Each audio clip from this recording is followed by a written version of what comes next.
Welcome to my YouTube channel, Tony Su Vega, your feng shui guru and paranormal expert. Today is the 28th of August 2023, Monday, and it is the day of the horse. Best colors to use: white, shades of white. Yun, ang katanungan ninyo, bakit, di ba ang horse ay pula? Bakit white? So, i-reveal natin. Ang pagkakaibigan ng kabayo sa monkey ay matindi. Ang sabi nga ni Confucius tungkol dito, kapag daw bagsak o nasa pangit na posisyon ng kabayo, tinutulungan ito ng monkey. At kapag naman ang monkey ang nasa posisyon na pangit o hindi maayos, tinutulungan naman siya ng kabayo. Kaya nga, may isang figurin na ginawa ang mga inchik, si Sun Mokong, na isinakay sa kabayo just to express o sabihin o i-describe ang nasabing relasyon ng dalawa. Ang kulay kasi ng monkey ay puti, at ang Lunes ay dapat din ang puti. Kasi ito naman puti na to sa relasyon naman sa Western thought o kaisipan. Ang buwan ay kulay puti. Kaya doon natin din isinasakay o ginamit natin din ang Western na kaisipan para dito. O maganda ang kulay puti sa araw ng Lunes. Lalo na kung araw din ng horse.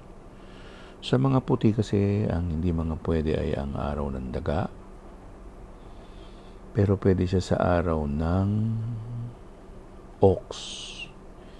Hindi siya pwede sa araw ng tigre. Pwede siya sa araw ng kuneho.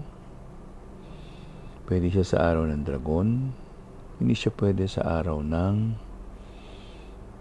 snake o ng ahas.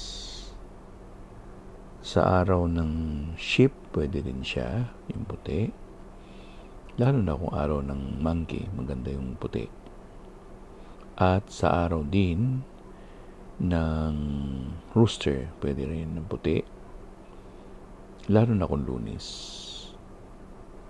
Hindi siya, pwede siya pala sa araw ng dog. Pero hindi siya pwede sa araw ng pig. Yun. Best things to do or activities on the day of the horse: magpainit, pumunta sa kusina, magluto, magpapawis, mag-jogging, mag-gym. Basta tumatagaktak ang pawis natin, yun ay isang activity para sa horse. Kung hindi, nandyan ang araw, mag-sunbathing, mag-tan, yung skin tan. So, sa activities din, dahil na rin ang pag-drive ay pwede rin dahil din sa relasyon ito sa monkey. May iba pa mga relasyon. No? Ve, iyo, lau, kau, kwe, kau, ti. Yun ang relasyon ni kabayo sa baboy. So, pwede siyang lumangoy. Pumunta sa beach. Pumunta sa swimming pool. Maglaro ng tubig sa jacuzzi. Yan. Tapos, yung relasyon din niya sa ox. Kung gayon, kung ganun ang posisyon, sa araw ng horse, pwede rin siyang maghalaman, magmolde ng putik o ng clay, at gumawa ng banga o pumunta sa tindahan nito.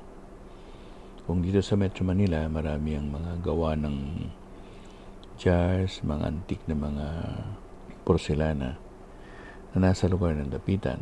So, pumunta ka doon para sa activities ng horse. Kung babaybayin naman natin, ang horse kasi ay kung titinan mo doon sa kanyang posisyon, siya ay polarity ng daga. So, hindi sila magkaayos. Samantalang, ang baboy ay tubig din. So, siguro, pagbili ng soft drinks, pagbili ng gamot sa butika, pagpunta dito, paggawa ng chemical mixtures. Yan ang isang sa mga kaganapan o gaganapin sa araw ng horse.